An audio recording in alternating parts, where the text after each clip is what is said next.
लाडक्या बहिणींसाठी आनंदाची बातमी। लाडक्या बहिणींनो, आता ई-केवायसी करण्याची मुदत ही वाढवण्यात आलेली आहे। होय, मुख्यमंत्री माझी लाडकी बहीण योजना ई-केवायसी मुदतवाढ।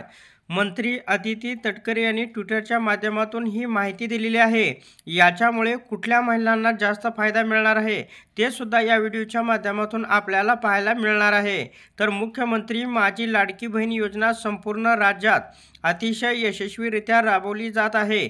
याबाबत दिनांक 18 नोव्हेंबर 2025 पूर्वी सर्व लाभार्थ्यांनी ई-केवायसी प्रक्रिया करावी अशा सूचना यापूर्वी देण्यात आल्या होत्या, पण आता याच्यामध्ये वाढ करण्यात आलेली आहे। ती वाढ तारीख कुठली आपण या व्हिडिओच्या माध्यमातून पुढे पाहूया। परंतु गेल्या काही दिवसात आपल्या राज्यात आलेल्या नैसर्गिक आपत्ती आणि इतर अडचणीमुळे मुख्यमंत्री माझी लाडकी बहीण योजनेतील अनेक पात्र भगिनींना ई-केवायसी प्रक्रिया वेळेत पूर्ण करता आली नाही, याची जाणीव असल्याचं या ठिकाणी सांगण्यात आलं आहे।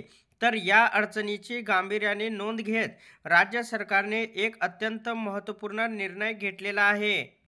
लाडकी बहीण योजनेच्या ई-केवायसी करण्याची अंतिम मुदत आता 31 डिसेंबर 2025 पर्यंत वाढवण्यात आले आहे। तसेच ज्या पात्र लाभार्थी महिलांचे वडील किंवा पती ह्यात नाहीत किंवा घटस्फोट झालेला आहे, त्या लाभार्थी महिलांनी स्वतःचे ई-केवायसी करावे व त्यांचे पती अथवा वडील यांचे अधिकृत मृत्यू प्रमाणपत्र व घटस्फोट प्रमाणपत्र किंवा मान्य न्यायालयाचे आदेश याची सत्यप्रत संबंधित जिल्ह्यातील महिला व बालविकास अधिकारी यांच्याकडे जमा करावे। तर या निर्णयामुळे योजनेच्या लाभाची सातत्य आणि अखंडितता कायम राहणार आहे। ज्या भगिनींनी अद्याप ई-केवायसी प्रक्रिया पूर्ण केलेली नाही, त्यांना विनंती आहे की त्यांनी या विस्तारित मुदतीचा लाभ घेत ही प्रक्रिया लवकरात लवकर पूर्ण करावी।